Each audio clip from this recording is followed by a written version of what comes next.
I accidentally overheard my mom admit my brother was always the favorite. 20 years later, I found out how far they took it. I want to start by saying I'm not looking for validation. I'm past that. I spent years needing people to tell me I wasn't crazy, and I don't need that anymore. What I need is to write this down somewhere, in full, because I've been carrying it piece by piece for 2 decades, and I'm tired of holding all the pieces separately. So here it is, the whole thing. My name doesn't matter. I'm 34F. I grew up in a mid-sized city in the Midwest, the second of 2 kids. My brother Caleb is 3 years older than me. Our parents, David and Renata, were the kind of people who showed up to church every Sunday, hosted neighborhood barbecues, kept a tidy house, and never, ever fought in front of other people. They were well-liked, respected even. From the outside, we were a normal family, maybe a little boring, maybe a little too polished. From the inside, it was something else entirely. I need to go back to when I was 14. That's where this story actually starts, even though I didn't understand what I'd heard until I was much older. It was a Wednesday night in November. I remember because there was a basketball game on, and my dad had the volume up loud enough that I could hear it from my bedroom down the hall. I'd come downstairs for water, and I stopped at the bottom of the stairs because I heard my mom's voice. Not raised, not crying, just talking. Low and serious in that way she had when she didn't want to be interrupted. She was on the phone. I could tell from the one-sided rhythm of the conversation. I didn't know who she was talking to. I assumed it was her sister, my Aunt Phyllis, because they talked late on weeknights sometimes. I stood there for maybe 30 seconds, just waiting to pass through the hallway to the kitchen without interrupting. I wasn't trying to eavesdrop. But then I heard my name. I don't remember the exact sentence, I remember the structure. She was explaining something, justifying something. And the phrase she used was, "Caleb has always been the one I connected with more. I love them both, obviously, but it's just different with him. It's always been different." Then she laughed a little, the way you laugh when you're embarrassed but also relieved to say something out loud. And she said, "I think some mothers just have one child that's really theirs, you know? And Caleb is mine." I stood there on the stairs. Then I went to the kitchen, got my water, went back upstairs, and didn't sleep. I want to be honest about what that moment did to me. I didn't cry, I didn't confront her. I was 14, and I had already, on some level, known. That's the worst part of hearing something like that confirmed. It doesn't feel like a shock. It feels like finally getting a diagnosis for something you've been sick with for years. You're devastated and relieved at the same time, and then you're devastated that you're relieved. I buried it. I got good at that. Caleb and I were not close growing up, though we also weren't enemies.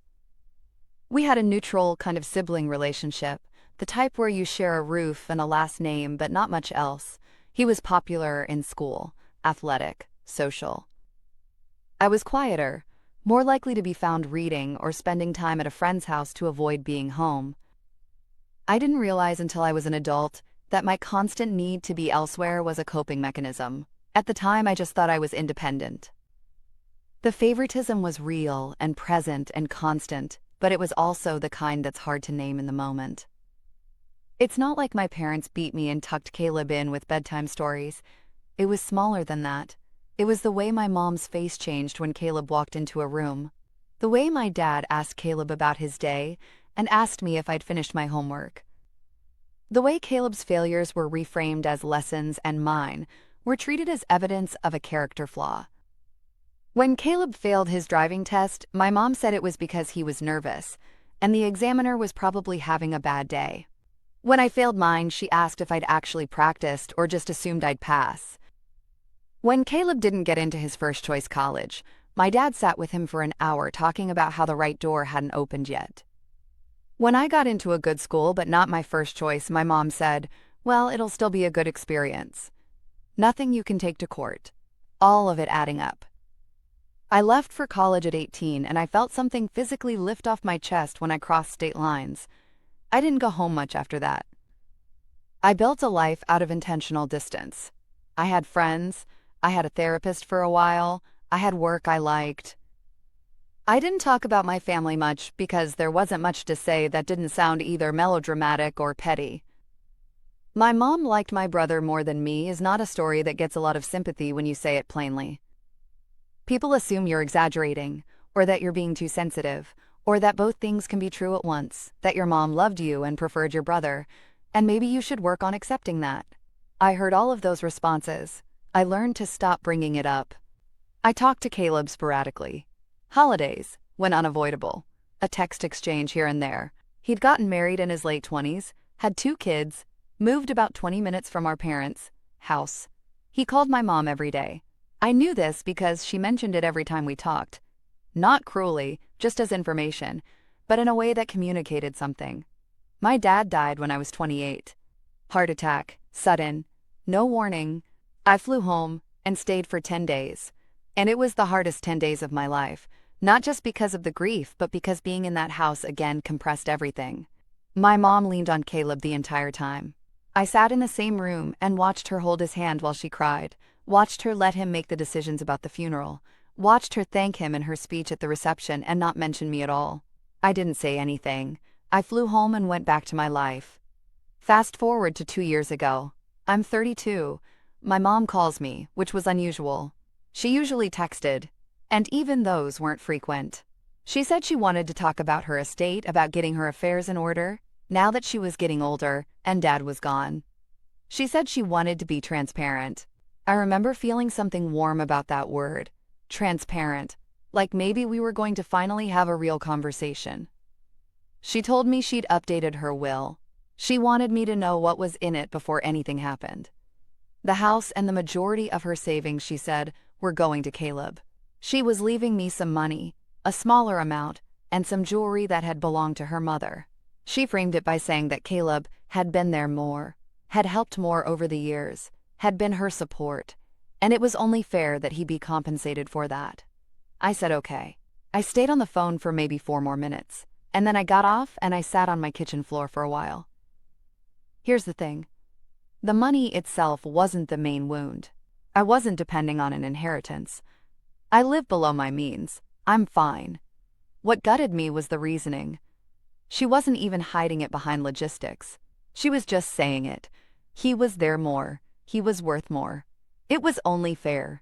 What she didn't say, and what I've since understood, is that she had spent 32 years engineering it so that he would be the one who was there. She had kept me at a distance through 100 small acts and omissions and choices I didn't know about, and then she pointed at the distance as justification. I sat on that kitchen floor, and I didn't fully understand that yet.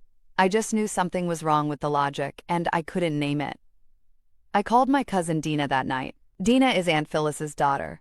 Deena is also the person who, over the next 6 months, would help me understand that what I'd been living with was much more calculated than I'd ever suspected. Deena and I weren't especially close growing up, but we'd gotten closer as adults in the way that sometimes happens with cousins when you both live far from your original family. We'd grab dinner when she came through my city on work trips. We texted. She knew some of my history with my parents. After my mom's call, I told Deena the full version. Not the highlights, the full thing, including the conversation on the stairs when I was 14. I'd never told anyone about that. I'd held it so long that saying it out loud felt strange, like reciting a dream. Deena went quiet. Then she said, "I know more about this than you do. I should have told you a long time ago. I'm sorry I didn't." I asked her what she meant. She told me that the night I overheard my mother on the phone, the person my mother was talking to was Phyllis, her mom, and that it wasn't the first conversation like that. It was an ongoing one. For years, Deena said, her mother and my mother had talked regularly about the family, and specifically about me and Caleb, and the picture Deena had pieced together from things she'd overheard or things Phyllis had said directly to her was this. My mother had decided very early, possibly before I was even school age, that Caleb was her primary child. Not in a casual preference way, in a deliberate, consistent, managed way. I asked what managed meant. Deena paused for a long time. Then she said, "Your mom made decisions about your life that you didn't know about." What followed was a conversation that lasted 4 hours. Deena was careful. She said up front that some of this was things she remembered hearing, some of it was things her mom had confirmed to her, and she couldn't verify all of it. but she told me anyway. The first thing was the scholarship. When I was 16, I had applied to a summer academic program. It was competitive. I'd worked hard on the application. I remember being anxious about it, and then being told by my mom that I hadn't gotten in. I was disappointed, but not destroyed. I moved on. According to Deena, I had gotten in. My mom had gotten the letter, told me I hadn't made it, and had declined the offer on my behalf. The reason Phyllis apparently knew about this was that my mom had mentioned it to her at the time, framing it as a decision, not a deception. She'd said something like she didn't want me gone for the summer because it would mean giving Caleb less attention during a time when he was dealing with some personal issues. Caleb had been having a hard year socially, and my mom didn't want to split her focus. So she declined my acceptance and told me I'd been rejected. I sat with that for a long time. 16. I'd worked hard on that application. I'd checked the mailbox every day for 3 weeks.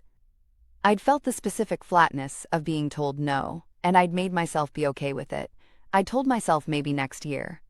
I never applied again because I'd assumed I wasn't the type of person they wanted. I'd spent nearly 2 decades carrying a rejection that was never real. The second thing was the job reference. When I was 23, I'd applied for a position that required 3 references. I'd asked my mom to be one of them, which, in retrospect, I can see was naive, but she'd agreed, and I thought nothing of it. I didn't get the job. I assumed it was competition, my qualifications, something I'd said in the interview. I applied elsewhere and eventually landed something fine. Deena told me that Phyllis had said my mom gave a lukewarm reference. Not sabotage exactly. Just not the enthusiastic endorsement that would have pushed my application forward. Phyllis had apparently asked my mom directly about it later, and my mom had said something to the effect that she didn't want me moving that far from home. I was 23. I was already living across the country. The job was 2 states over from where I was. She hadn't wanted me moving further, so she'd shaped the outcome without telling me. She'd agreed to be my reference, smiled at me, and then gotten on the phone and said whatever she needed to say to make sure I stayed in the orbit she'd assigned me. The third thing was the hardest. You have to understand that by this point in the conversation with Deena, I was not crying. I was not even that emotional in the way you'd expect. I was in something that felt like a very cold, very clear kind of shock. Like when you're in an accident and your body just goes clinical. Because it has to. The third thing was about my relationship with Ray. When I was 26, I'd been in a serious relationship with a man I'll call Ray. We'd dated for 2 years. He was the first person I'd been with who made me feel genuinely seen, and I don't say that lightly. He asked questions and remembered the answers. He noticed when I went quiet. He didn't make me perform happiness. Being with him was the first time in my adult life I'd felt like my interior life was something another person was actually curious about.